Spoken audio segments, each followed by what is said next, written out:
our environment definitely affect our life, especially in our health. Plants, animals, people, and the environment are interdependent. Plants need a good environment for growing.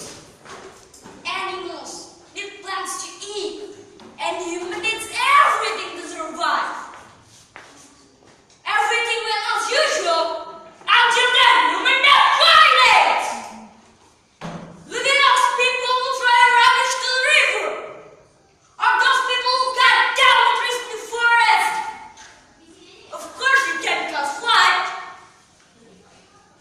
Nowadays, we can see a television, newspaper, or other media tells about flooding. The flood is everywhere.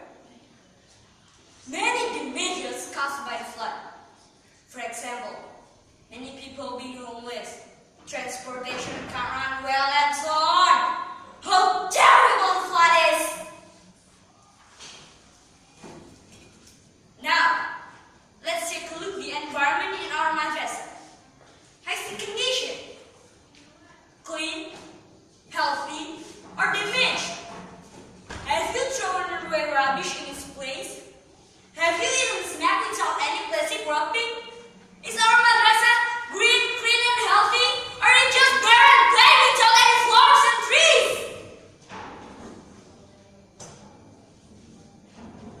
Ladies and gentlemen, our environment is damaged now.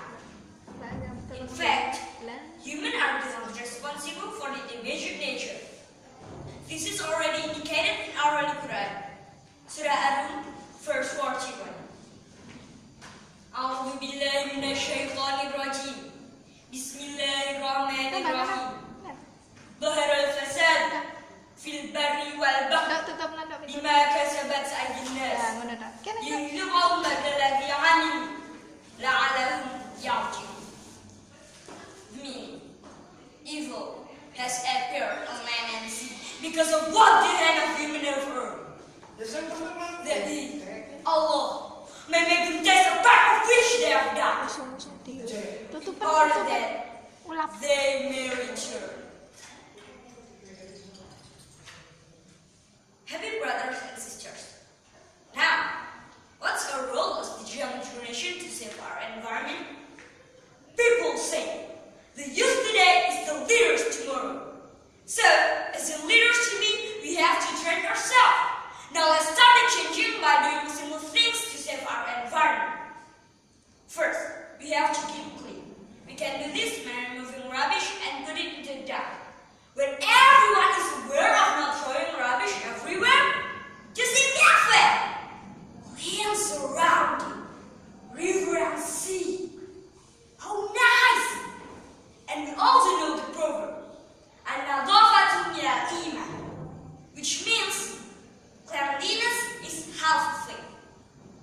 Second, we can do 3 R's: reuse, reduce, and recycle. Reuse means using things after it has been used. Look around you. You can use your unused wooden ladder to the shelf. The key is that we have to be creative. Reduce is reducing materials that can cause rubbish. For example, hey, when you eat in the school canteen, how many plastics do you need to bring your snack? At least 2 for a student, right? Right! If there are 1,000 students, there will be 2,000 plastics a day! What's for 2 weeks? A month! We can reduce this.